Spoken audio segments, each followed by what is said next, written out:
നമസ്കാരം. എന്തുണ്ട് വിശേഷം? എല്ലാവർക്കും സുഖമല്ലേ?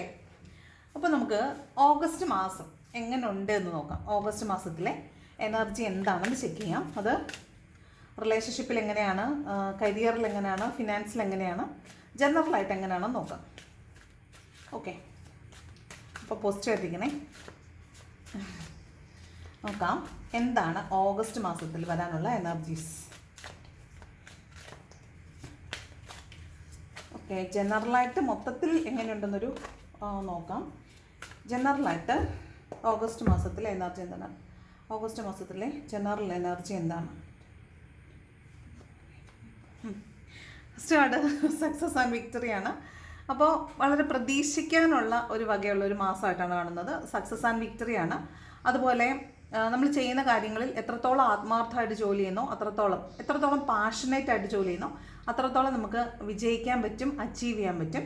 അതുപോലെ നമ്മളെ മറ്റുള്ളവർ അംഗീകരിക്കും, നമുക്ക് നേട്ടങ്ങൾ ഉണ്ടാക്കാൻ പറ്റും, മറ്റുള്ളവർ നമ്മളെ അംഗീകരിക്കും എന്നുള്ളതാണ് 6 ഓഫ് വാണ്ട് പറയുന്നത് കേട്ടോ. പബ്ലിക് റെക്കഗ്നേഷൻ കിട്ടാൻ സാധ്യതയുണ്ട്, സക്സസ് ഉണ്ടാകാൻ സാധ്യതയുണ്ട്, വിക്ടറി ഉണ്ടാകാൻ സാധ്യതയുണ്ടെന്നാണ്. പിന്നെ ഇത് ഒരു റീയൂണിയൻ്റെ കാർഡും കൂടിയാണ്. അപ്പോൾ റിലേഷൻഷിപ്പിലൊക്കെ ഉള്ള ആളുകളാണെങ്കിൽ ജനറലായിട്ട് ഒരു റിലേഷൻഷിപ്പിലൊരു കംബാക്ക് ഉണ്ടാകാൻ സാധ്യതയുള്ളൊരു മാസം കൂടിയാണ് ഓഗസ്റ്റ് മാസം എന്നാണ് പറയുന്നത് കേട്ടോ. മൊത്തത്തിലൊരു സമൃദ്ധിയുടെ അല്ലെങ്കിൽ സന്തോഷത്തിൻ്റെ ഒരു മാസം എന്നാണ് കാണുന്നത്. ദെൻ 10 ഓഫ് സോഡ് എന്ന് പറയുന്നത്, ഇത് നമ്മൾ ഒരിക്കലും അഹങ്കാരം പാടില്ല. നമ്മളെ പെട്ടെന്ന് ആളുകൾക്ക് വീഴ്ത്താൻ പറ്റുന്നത് നമ്മളെ ഈഗോ ഹേർട്ട് ചെയ്യുമ്പോഴാണ്. നമ്മളെ ഈഗോയെ ഹേർട്ട് ചെയ്തിട്ട് ആളുകൾക്ക് നമുക്ക് മേലെ അച്ചീവ്മെൻറ്റ് അല്ലെങ്കിൽ നമുക്ക് മേലെ ആധിപത്യം സ്ഥാപിക്കാൻ പറ്റും. അപ്പോൾ അത്തരത്തിൽ ഈഗോ ഹേർട്ട് ആവാൻ സാധ്യതയുണ്ട്. അപ്പോൾ നമ്മൾ എന്ത് ചെയ്യണമെന്ന് വെച്ചാൽ ഈഗോയിസ്റ്റ് ആവാതിരിക്കാൻ മാക്സിമം ശ്രമിക്കുക. അതുപോലെ അഡിക്റ്റീവ് ആകാതിരിക്കുക. മറ്റുള്ള ആളുകളിലേക്ക് വളരെ അവരുടെ ഒരു മൂഡ് സ്വിങ്സ് നമ്മളെ വേദനിപ്പിക്കുന്ന രീതിയിലേക്ക് നമ്മൾ അവരിലേക്ക് ഇറങ്ങിച്ചെല്ലാതിരിക്കുക. അപ്പോൾ അത്തരത്തിൽ നമ്മൾ ആളുകൾക്ക് അഡിക്റ്റ് ആകാതിരിക്കുക. ഓക്കെ, അതാണ് കേട്ടോ. പിന്നെ വിശ്വാസവഞ്ചന, അതായത് നമ്മളെ ചതിക്കാൻ പാകത്തിന് നമ്മൾ മറ്റുള്ളവരിലേക്ക് നമ്മളെ സമർപ്പിക്കാതിരിക്കുക. ഈ 3 കാര്യങ്ങൾ വളരെയധികം ശ്രദ്ധിക്കണം. അപ്പോൾ വിശ്വാസവഞ്ചന ഉണ്ടാവാനുള്ള സാധ്യത മുൻകൂട്ടി കണ്ടുകൊണ്ട് അതിനുള്ള വഴി നമ്മളായിട്ട് ഒരുക്കാതിരിക്കുക. അതുപോലെ നമ്മളെ പെയിൻഫുൾ ആക്കുന്ന രീതിയിൽ നമ്മൾ മറ്റുള്ള ആളുകളിലേക്ക് ഇറങ്ങിച്ചെന്ന് അഡിക്റ്റീവ് ആകാതിരിക്കുക കേട്ടോ. അപ്പോൾ ഇത് വളരെ ഇമ്പോർട്ടൻ്റ് ആണ്. നമ്മളെ ചതിക്കാനും ഒന്നും നമ്മൾ നിന്ന് കൊടുക്കേണ്ട ആവശ്യം ഇല്ല എന്നുള്ളതാണ്. ഇത് ജനറൽ ആയിട്ടുള്ള ഒരു എനർജിയാണ് പറയുന്നത് കേട്ടോ. അപ്പോൾ അത്തരത്തിലുള്ള കാര്യങ്ങളൊക്കെ ചിലപ്പോൾ സംഭവിക്കാൻ, അതായത് നമ്മുടെ ഈഗോ ഹേർട്ട് ചെയ്യാനൊക്കെ സാധ്യതയുണ്ട്. അപ്പോൾ അതിനനുസരിച്ച് നമ്മൾ കാര്യങ്ങൾ ചെയ്യണം എന്നാണ്. ദെൻ ധാരാളം പണം നമ്മളിലേക്ക് വരും. അപ്പോൾ അത് കൃത്യമായി വിനിയോഗിക്കുക, ആവശ്യമുള്ള ഇടങ്ങളിൽ മാത്രം വിനിയോഗിക്കുക എന്നുള്ളതാണ് 6 ഓഫ് പെൻറ്റക്കിൾ പറയുന്നത്. നമ്മൾ ചെയ്യുന്ന കാര്യങ്ങൾ ആത്മാർത്ഥതയോടുകൂടി ചെയ്യുക. അത് അർഹതപ്പെട്ട കാര്യങ്ങളിലാണോ നമ്മൾ ചെയ്യുന്നത്, അല്ലെങ്കിൽ നമ്മൾ പരിഗണിക്കുന്നത്, നമ്മൾ കൊടുക്കുന്ന എഫേർട്ട്, നമ്മളിടുന്ന എഫേർട്ടായാലും നമ്മൾ കൊടുക്കുന്ന പരിഗണനയായാലും നമ്മൾ കൊടുക്കുന്ന പണമായാലും സമയമായാലും അത് അർഹതപ്പെട്ട ആളുകളിലാണോ നിക്ഷേപിക്കപ്പെടുന്നത് എന്നൊന്ന് നമ്മൾ മേക്ക് ഷുവർ ചെയ്യണം എന്നാണ്. ഇത് അർഹതപ്പെട്ട ആളുകൾ മറ്റുള്ളവരുണ്ടായിരിക്കും, നമ്മൾ അർഹതയില്ലാത്ത ആളുകൾക്കാണോ അത് കൊടുക്കുന്നതെന്ന് ഒന്ന് ശ്രദ്ധിക്കണം. ധാരാളം പണം വന്നു ചേരും, അത് കൃത്യമായി വിനിയോഗിക്കുക, പണം കൃത്യമായി കൈകാര്യം ചെയ്യുക, പണത്തിനെ ബഹുമതി കൊടുക്കുക, പണത്തിനെ മാനിക്കുക. പിന്നെ എന്താണെന്ന് വെച്ചാൽ അത് കൃത്യമായ ആവശ്യങ്ങൾക്ക് മാത്രം വിനിയോഗിക്കുക.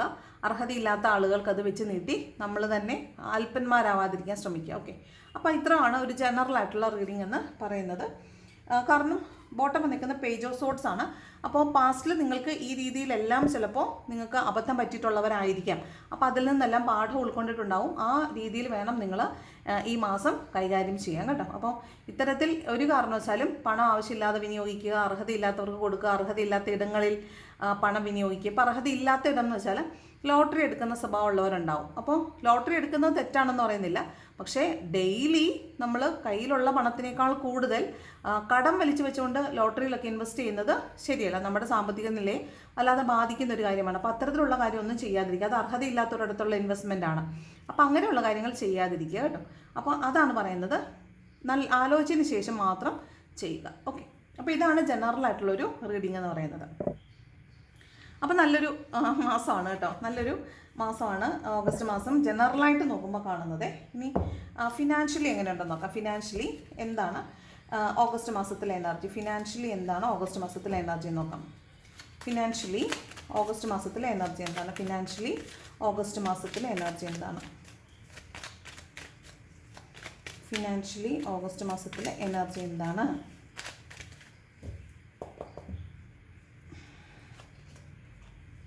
ഫോർ ഓഫ് സോർഡ്സ് ആണ് കേട്ടോ. അപ്പം ഹെൽത്ത് വളരെയധികം ശ്രദ്ധിക്കണം. ഇല്ലെന്നുണ്ടെങ്കിൽ ഹെൽത്തുമായി ബന്ധപ്പെട്ടിട്ട് നമുക്ക് ഹോസ്പിറ്റൽ കേസുകൾക്ക് പണം ചിലവാകാൻ സാധ്യതയുണ്ട്. അതുപോലെ പണം നമ്മളിലേക്ക് വരുന്നത് വളരെ ലോവർ എനർജി ആയിട്ടായിരിക്കും. അപ്പോൾ അത് വളരെയധികം ശ്രദ്ധിക്കണം. ഓക്കെ, അതാണ് first card four of swords പറയുന്നത്. ഓക്കെ, അടുത്ത കാർഡ് നോക്കാം. അപ്പോൾ ഹെൽത്ത് വളരെയധികം ശ്രദ്ധിക്കണം എന്ന് കാണുന്നുണ്ട്. ദെൻ ഡെത്ത് ആൻഡ് റീബർത്ത് ആണ്. അപ്പോൾ നിങ്ങൾ വീട്ടിലുള്ള പഴയ ഉപകരണങ്ങൾ മാറ്റിയിട്ട് പുതിയ ഉപകരണങ്ങൾ വാങ്ങിക്കുക. ഡെത്ത് ആൻഡ് റീബർത്ത് ആണ്. ഇപ്പോൾ നമ്മൾ യൂസ് ചെയ്ത് നമ്മൾ എന്താണ് ഓവർ യൂസ് ചെയ്തിട്ട് നശിച്ചു പോയിട്ടുള്ള ഉപകരണങ്ങളായിരിക്കാം. അപ്പോൾ അങ്ങനെയുള്ള ഉപകരണങ്ങൾ മാറ്റി വാങ്ങിക്കുക. അതുപോലെ പുതിയ ഡ്രസ്സുകൾ, പഴയ ഡ്രസ്സുകൾ ഉപയോഗിച്ച് തീർന്ന് അല്ലെങ്കിൽ ഉപയോഗിച്ച് നമ്മൾ മുഷിച്ചിട്ടുള്ള ഡ്രസ്സുകളൊക്കെ മാറ്റിയിട്ട് കത്തിച്ച് കളയുകയും ഒഴുക്കി കളയൊക്കെ ചെയ്തതിന് ശേഷം പുതിയ ഡ്രസ്സ് വാങ്ങിക്കുക. അപ്പോൾ ഡെത്ത് ആൻഡ് റീബർത്ത് ആണ്. അത് ഒരു സൈക്കിൾ എൻഡ് ആവുന്നു എന്നാണേ. അപ്പോൾ അതിനർത്ഥം എന്താണെന്ന് വെച്ചാൽ നമ്മളൊരു ഒരു ഒരു ഒരു ചക്രം, ഒരു കാലചക്രം, ചിലപ്പോൾ ഒരു വർഷം തീരുന്നു എന്നൊക്കെ ആയിരിക്കും. അപ്പോൾ നമ്മൾ ചിലപ്പോൾ ചില കാര്യങ്ങൾ ചെയ്യത്തില്ലേ, ഇപ്പോൾ നമ്മൾ ഒത്തിരി നാൾ യൂസ് ചെയ്ത് കഴിയുമ്പോൾ അത് വേണ്ട, ഇനി അത് കളഞ്ഞിട്ട് അടുത്തത് വാങ്ങിക്കുക. അപ്പോൾ അത്തരത്തിൽ ഫിനാൻഷ്യലി നോക്കുമ്പോൾ നിങ്ങൾ കുറച്ചധികം കാര്യങ്ങൾ റെനോവേറ്റ് ചെയ്യുന്നുണ്ട്. അപ്പം പഴയ കാര്യങ്ങൾ വേണ്ടെന്ന് വെച്ചിട്ട് ഡെത്താക്കിയിട്ട് പുതിയ കാര്യങ്ങൾ റീബർത്ത് ചെയ്യാനാണ്. അപ്പോൾ പുതിയ കാര്യങ്ങൾ നിങ്ങൾ ഒത്തിരി പർച്ചേസ് ചെയ്യാനൊക്കെ സാധ്യതയുള്ളൊരു കാര്യമാണ് ഡെത്ത് ആൻഡ് റീബർത്ത് പറയുന്നത് കേട്ടോ. അപ്പം ഇമോഷണൽ കണക്ഷനുള്ള സാധനങ്ങൾ പോലും ചിലപ്പോൾ നിങ്ങൾ മാറ്റി കളഞ്ഞിട്ട് പുതിയ സാധനങ്ങളൊക്കെ വാങ്ങിക്കുന്നുണ്ടാകും. അപ്പം അതെന്താണ് ഒരുപാട് പർച്ചേസിങ് വരാൻ സാധ്യതയുള്ളൊരു ഒരു മന്തായിട്ടാണ് ഓഗസ്റ്റ് മാസത്തെ കാണുന്നത്. ഡെത്ത് ആൻഡ് റീബർത്ത് ആണ്. Then queen of wands. ഇത് നിങ്ങൾക്ക് വളരെ ഇഷ്ടമുള്ള സാധനങ്ങൾ, അത് നിങ്ങൾ വളരെ പാഷനേറ്റ് ആയിട്ട് അല്ലെങ്കിൽ നിങ്ങൾ നിങ്ങളുടെ ഒരു ബക്കറ്റ് ലിസ്റ്റിൽ വെച്ചിട്ടുള്ള കുറേ സാധനങ്ങൾ, അങ്ങനെയുള്ള സാധനങ്ങളൊക്കെ നിങ്ങൾക്ക് കിട്ടുമ്പോൾ നിങ്ങൾ വാങ്ങിക്കുന്നതായിട്ട് കാണുന്നുണ്ട്. അതാണ് ക്വീൻ ഓഫ് വാൺസ്. അതായത് നമ്മുടെ പാഷനെ നമ്മൾ ചേസ് ചെയ്ത് അതിൻ്റെ ഓപ്റ്റിമമാണ്, അതിൻ്റെ ഏറ്റവും എക്സ്ട്രീം എൻഡിൽ പോയി നിൽക്കുന്ന ഒരു എനർജിയാണ്. അപ്പോൾ നമ്മൾ എന്താണോ പാഷനേറ്റ് ആയിട്ടിരിക്കുന്നത്, നമ്മൾ എന്താണോ ഒരു കാര്യം വേണമെന്ന് ഒരുപാട് ആഗ്രഹിക്കുന്നത്, ആ കാര്യങ്ങൾ നിങ്ങൾക്ക് ഫിനാൻഷ്യലി നിങ്ങൾക്കത് ഗെയിൻ ചെയ്യാൻ പറ്റും, സ്വന്തമാക്കാൻ പറ്റും എന്നുള്ളതാണ് ക്വീൻ ഓഫ് വാൺസ് പറയുന്നത് കേട്ടോ. പിന്നെ ബോട്ടം ഹൈ പ്രീസ്റ്റസ് ആണ്. അപ്പോൾ നിങ്ങൾ നിഗൂഢമായിട്ട് വെച്ചിട്ടുള്ള കുറേ കാര്യങ്ങളൊക്കെ കാണും, ആരോടും പറയാതെയൊക്കെ നിങ്ങൾ മനസ്സിൽ സൂക്ഷിച്ച് നിങ്ങൾക്ക് വേണമെന്ന് ആഗ്രഹമുള്ള സാധനങ്ങൾ, അതൊക്കെ നിങ്ങൾ ചിലപ്പോൾ ഈ മാസം പർച്ചേസ് ചെയ്യാനും നിങ്ങൾക്ക് സ്വന്തമാക്കാനൊക്കെ സാധ്യതയുള്ളതുപോലെയാണ് കാണുന്നത് കേട്ടോ. അപ്പോൾ ഹെൽത്ത് ഒന്ന് ശ്രദ്ധിക്കാൻ മറക്കല്ല കേട്ടോ. ഹെൽത്ത് വൈസ് എന്തെങ്കിലും പ്രശ്നം വന്നാൽ ഉടനെ തന്നെ ഹോസ്പിറ്റലിൽ പോകാൻ മറക്കല്ല. പിന്നെ ഡെത്ത് ആൻഡ് റീബർത്ത് പറഞ്ഞത് ഓൾറെഡി ഞാൻ പറഞ്ഞു. പഴയ കാര്യങ്ങളെ നമ്മൾ ഒരു സൈക്കിൾ എൻഡ് ആകുമ്പോൾ അത് റീപ്ലേസ് ചെയ്ത് പുതിയ കാര്യങ്ങൾ വാങ്ങിക്കുന്നതാണ്. അപ്പം പർച്ചേസിങ്ങിനൊക്കെ ഉള്ളൊരു സാധ്യത വളരെ കൂടുതലാണ്. ഇത് നിങ്ങൾക്ക് വേണ്ടിയിട്ട് പണം സ്പെൻഡ് ചെയ്യുന്നതാണ്. നിങ്ങൾക്ക് വേണ്ടിയിട്ട് കുറേ സാധനങ്ങൾ വാങ്ങിക്കുക, നിങ്ങൾക്ക് ഇഷ്ടമുള്ള സാധനങ്ങൾ, നിങ്ങൾ കുറേ നാളായിട്ട് വേണമെന്ന് ആഗ്രഹിച്ച സാധനങ്ങളൊക്കെ നിങ്ങൾക്ക് വേണ്ടിയിട്ട് നിങ്ങൾ വാങ്ങിക്കുന്നത് സ്വന്തമാക്കുന്നതൊക്കെയാണ് കേട്ടോ. അപ്പോൾ ഫിനാൻഷ്യലി നല്ല ഗെയിൻ ഉള്ള മാസമാണെന്ന് നമ്മൾ ഓൾറെഡി കണ്ടായിരുന്നല്ലോ. 6 ഓഫ് പെൻറ്റക്കിളൊക്കെ വന്നപ്പോൾ നമ്മൾ പറഞ്ഞല്ലോ ഫിനാൻഷ്യൽ ഗെയിൻ ഉള്ള മാസമാണെന്ന് നമ്മൾ പറഞ്ഞു. അപ്പോൾ അത് വേണ്ട രീതിയിൽ വിനിയോഗിക്കുക.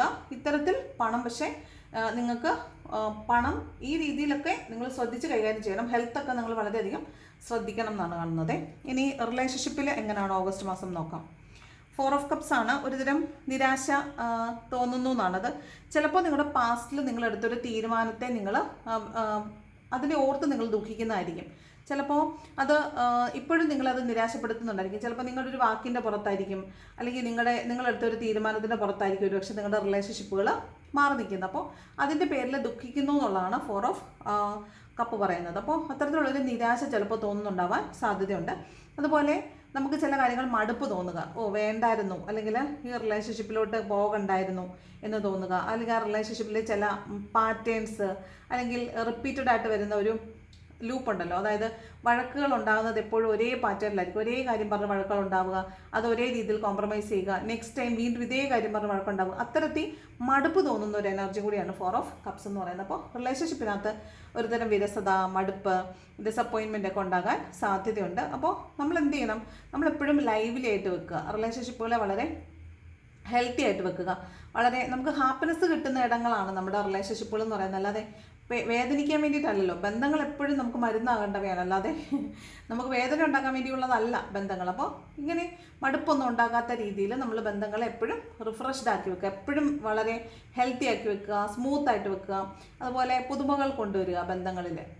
അങ്ങോട്ടും ഇങ്ങോട്ടും സർപ്രൈസ് കൊടുക്കുക, ഗിഫ്റ്റ് കൊടുക്കുക, നല്ല നല്ല കാര്യങ്ങൾ സംസാരിക്കുക, മറ്റുള്ളവരെക്കുറിച്ച് സംസാരിക്കാതിരിക്കുക, മറ്റുള്ള ആളുകളുടെ ഇൻ്റർഫിയറൻസ് നിങ്ങളുടെ ബന്ധത്തിലേക്ക് വരാതിരിക്കുക. ഇതൊക്കെയാണ് മോസ്റ്റ്ലി റിലേഷൻഷിപ്പിൽ കൊണ്ടുവരേണ്ട കാര്യങ്ങൾ എന്ന് പറയുന്നത്. ദെൻ പേജ് ഓഫ് കപ്സ്, നിങ്ങൾക്ക് ചിലപ്പോൾ പുതിയ ഒരു റിലേഷൻഷിപ്പോ ഉണ്ടാവുക, പുതിയൊരു ഓഫർ വരിക, അല്ലെങ്കിൽ നിങ്ങളുടെ പാറ്റേൺസ് ഒക്കെ മനസ്സിലാക്കിയിട്ട് നിങ്ങളുടെ കൂടെയുള്ള ആൾ നിങ്ങൾക്കൊരു പുതിയൊരു ചാമിങ് ആയിട്ടുള്ള ഒരു എനർജിയിലേക്ക് നിങ്ങളുടെ ഓപ്പോസിറ്റ് നിൽക്കുന്ന വ്യക്തി, നിങ്ങളിപ്പോൾ വീഡിയോ കാണുന്ന ആണായാലും പെണ്ണായാലും നിങ്ങളുടെ ഓപ്പോസിറ്റ് നിൽക്കുന്ന ആൾ ഒരു ഫ്ലേർട്ടി എനർജി പോലെ, ഒരു യങ് ആൻഡ് ചാമിങ് ഫെല്ലോ പോലെ ബിഹേവ് ചെയ്യാൻ തുടങ്ങുന്നൊക്കെ ആയിരിക്കാം. ചിലപ്പോൾ നിങ്ങളുടെ ഇഷ്ടത്തിനനുസരിച്ചൊക്കെ പെരുമാറാൻ തുടങ്ങുന്നതാവാം ഈ പേജ് ഓഫ് കപ്സ് എന്ന് പറയുന്നത്. ചിലപ്പോൾ ഒരു പുതിയ പ്രണയം നിങ്ങളിലേക്ക് വരുന്നതാവാനും സാധ്യതയുണ്ട്. ഈ പറഞ്ഞ 4 ഓഫ് കപ്സേ നമ്മൾ യൂസ്ഡ് ആയിപ്പോയ ഈ ബന്ധങ്ങൾ എന്തുകൊണ്ടാണ് കുറേ വർഷം കഴിയുമ്പോൾ അതിലിങ്ങനെ മിണ്ടാതെ വരിക? ഹസ്ബൻഡ് ആൻഡ് വൈഫ് റിലേഷൻഷിപ്പ് ഒക്കെ ആണെങ്കിൽ കുറേ വർഷം കഴിയുമ്പോൾ പിന്നെ ഒന്നും മിണ്ടാനില്ല. അപ്പോൾ എന്തുകൊണ്ട് മിണ്ടാനില്ല എന്ന് ചോദിച്ചാൽ അതിൽ പുതുമ നഷ്ടപ്പെട്ടു പോകുന്നതുകൊണ്ടാണ്, അല്ലെങ്കിൽ പ്രത്യേകിച്ചൊന്നും ലൈഫിൽ സംഭവിക്കാത്തത് കൊണ്ടാണ്. ആ ബന്ധങ്ങൾ അങ്ങനെ നിന്ന് യൂസ്ഡായി പോകുന്നതുകൊണ്ടാണ്. അപ്പോൾ അവിടെ പുതുമ കൊണ്ടുവരിക, നിങ്ങൾക്ക് സംസാരിക്കാൻ കാര്യങ്ങൾ ഉണ്ടാക്കിയെടുക്കുക എന്നുള്ളതാണ്. അപ്പോൾ അതിന് കൂടുതൽ യാത്രകൾ പോവുക, ഒരുമിച്ച് കൂടുതൽ സമയം സ്പെൻഡ് ചെയ്യുക, അങ്ങനെയൊക്കെ ചെയ്യാനായിട്ട് മാക്സിമം ശ്രമിക്കണം. ഇവിടെ പേജ് ഓഫ് കപ്സ് എന്ന് പറയുന്നത് ഒരു ഫ്ലേർട്ടി എനർജിയിലേക്ക് പോവുക. ഈ ഹസ്ബൻഡ് ആൻഡ് വൈഫ് റിലേഷൻഷിപ്പിലൊക്കെ എന്തിനാണ് ഈ കടുംപിടുത്തം എന്തിനാണ്? അതിൻ്റെ ആവശ്യമില്ലല്ലോ. എത്രയോ വർഷം കൊണ്ട് പരസ്പരം അറിയുന്ന ആളുകളല്ലേ. അപ്പോൾ അവിടെ കുറച്ച് പുതുമ കൊണ്ടുവരാൻ വേണ്ടിയിട്ട് കുറച്ച് ഫ്ലേർട്ടിനെസ് ഒക്കെ അങ്ങോട്ടും ഇങ്ങോട്ടും കാണിച്ചാൽ എന്താണ്? അങ്ങോട്ടും ഇങ്ങോട്ടും ഫ്ലേർട്ടിനെസ് കാണിക്കുന്നതിന് എന്താ പ്രശ്നം? അവിടെ കുറച്ച് നമ്മൾ നമ്മുടെ കോമാളിത്തരം കാണിക്കുന്നതുകൊണ്ട് എന്താണ് പ്രശ്നം? നമ്മുടെ പേഴ്സണൽ സ്പേസിൽ അതുകൊണ്ട് ഒരു പ്രശ്നവും ഇല്ല. അപ്പം അത്തരത്തിൽ ബന്ധങ്ങളിൽ ഒരു സ്മൂത്ത്നെസ് കൊണ്ടുവരാൻ എപ്പോഴും ശ്രമിക്കുക എന്നുള്ളതാണ് കേട്ടോ. പിന്നെ ഒന്ന് പുതുമ നഷ്ടപ്പെട്ടു പോകാതിരിക്കാൻ ശ്രമിക്കുക. 2 പുതിയ പ്രണയങ്ങൾ ചിലരുടെ ലൈഫിലേക്ക് വരുന്ന പോലെ കാണുന്നുണ്ട്. അതാണ് പേജ് ഓഫ് കപ്സ് കേട്ടോ. പുതിയ ഓഫേഴ്സ് നിങ്ങളിലേക്ക് വരാൻ സാധ്യതയുണ്ടെന്നാണ്. അത് ചിലപ്പോൾ യങ്ങറായിട്ടുള്ള ആളുകളായിരിക്കാം. ഈ പേജ് ഓഫ് കപ്സ് യങ്ങർ എനർജിയാണ്, ഫ്ലേർട്ടി എനർജിയാണ്. അപ്പം പുതിയ റിലേഷൻഷിപ്പുകൾ വരുന്നത് യങ്ങർ ആണെങ്കിൽ നിങ്ങൾ ആലോചിച്ചതിന് ശേഷം മാത്രം തീരുമാനം എടുക്കുക. ദെൻ എംപ്രസ് ആണ്. നിങ്ങൾ വളരെ മോഡസ്റ്റ് ആയിട്ടിരിക്കുക. നിങ്ങളുടെ ഏറ്റവും നല്ല പീക്ക് ടൈമിലായിരിക്കും, നിങ്ങളുടെ പ്രീമിയം ടൈം അല്ലെങ്കിൽ പീക്ക് ടൈം, നമ്മുടെ പ്രൈം ടൈം എന്നൊക്കെ പറയത്തില്ലേ, നിങ്ങളെ ഏറ്റവും ബ്യൂട്ടിഫുൾ ആയിട്ടുള്ള മാസമാണ് വരാൻ പോകുന്നത്. അപ്പോൾ നിങ്ങൾ ഏറ്റവും ഫ്ലറിഷ്ഡ് ആയിട്ടിരിക്കുന്ന സമയമായിരിക്കും. ആര് കണ്ടാലും നിങ്ങളെ കാണുമ്പോൾ അയ്യോ കൊള്ളാം സൂപ്പർ എന്ന് പറയുമായിരിക്കും. അപ്പോൾ ആ രീതിയിൽ നമ്മുടെ എനർജി മറ്റുള്ളവർ സ്ക്വീസ് ഔട്ട് ചെയ്യാത്ത വിധം നമ്മൾ പ്രൊട്ടക്റ്റ് ചെയ്ത് വെക്കുക. നമ്മളിലേക്ക് അട്രാക്റ്റഡ് ആയിട്ട് ഒരുപാട് ആളുകൾ വരാൻ സാധ്യതയുണ്ട്. അപ്പോൾ ആ ആളുകളെ നമ്മൾ വേണ്ട രീതിയിൽ കൈകാര്യം ചെയ്യുക എന്നുള്ളതാണ് കേട്ടോ. എന്ന് വെച്ചാൽ കായികമായും മാനസികമായും എന്നൊന്നുമല്ല, ആളുകളോട് നമ്മൾ വേണ്ട രീതിയിൽ അവരെ അർഹിക്കുന്ന സ്നേഹവും ബഹുമാനവും പരിഗണനയും കൊടുത്ത് നിർത്തേണ്ടിടത്ത് നിർത്തുക എന്നുള്ളതാണ്. എംപ്രസ് എനർജി നമ്മൾ ഏറ്റവും ഹയസ്റ്റ് പീക്ക് ടൈമിലാണ്. മാനിഫെസ്റ്റേഷൻ പവർ ഉള്ള ആളായിരിക്കും, അബണ്ടൻസ് ഉള്ള ആളായിരിക്കും, മദർഹുഡിൻ്റെ പീക്ക് ടൈം ആയിരിക്കാം, ഫെർട്ടിലിറ്റി ഉള്ള സമയമാണ്, സെക്ഷുവാലിറ്റി നല്ലതായിട്ടുള്ള സമയമാണ്, ക്രിയേറ്റിവിറ്റി ഉള്ള സമയമാണ്. അപ്പോൾ ആ രീതിയിൽ നമ്മൾ നമ്മളെ മോൾഡ് ചെയ്തെടുക്കുക എന്നുള്ളതാണ് കേട്ടോ. നമ്മളെ ആ രീതിയിൽ വേണ്ട രീതിയിൽ നമ്മളെ പരിഗണിക്കുക. റിലേഷൻഷിപ്പിൽ നമ്മുടെ ഒരു സ്റ്റാൻഡ് ഉണ്ടാക്കുക എന്നുള്ളതാണ്.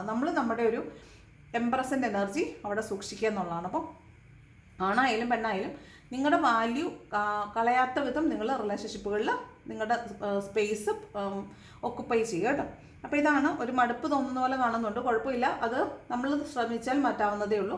പുതിയ ബന്ധത്തിൽ പുതിയ സിറ്റുവേഷൻസ് എമർജ് ആവുന്നതായിട്ട് കാണുന്നുണ്ട്. ചിലർക്ക് പുതിയ പ്രണയം വരുന്നതായിട്ട് കാണുന്നുണ്ട്.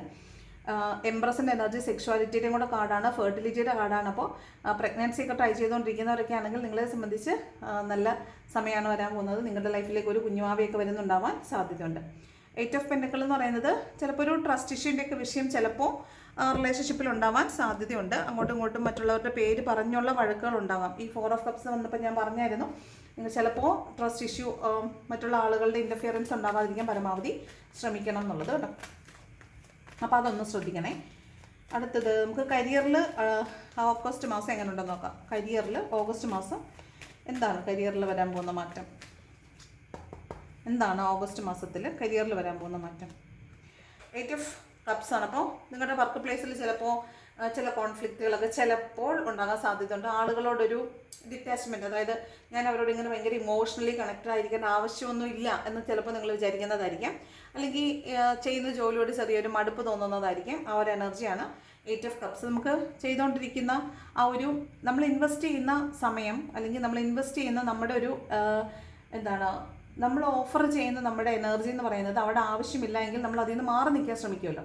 അത്തരത്തിലുള്ളൊരു എനർജിയാണ് 8 ഓഫ് കപ്പ്. ഒരു ഇമോഷണൽ ഡിറ്റാച്ച്മെൻറ്റും നമ്മളൊരു എഫേർട്ടും നമ്മളെ നോക്കിയിട്ട് മാത്രം മറ്റുള്ളവർക്ക് എഫേർട്ട് കൊടുത്തിരുന്നാൽ മതി. അതാണ് 8 ഓഫ് കപ്സ് കേട്ടോ.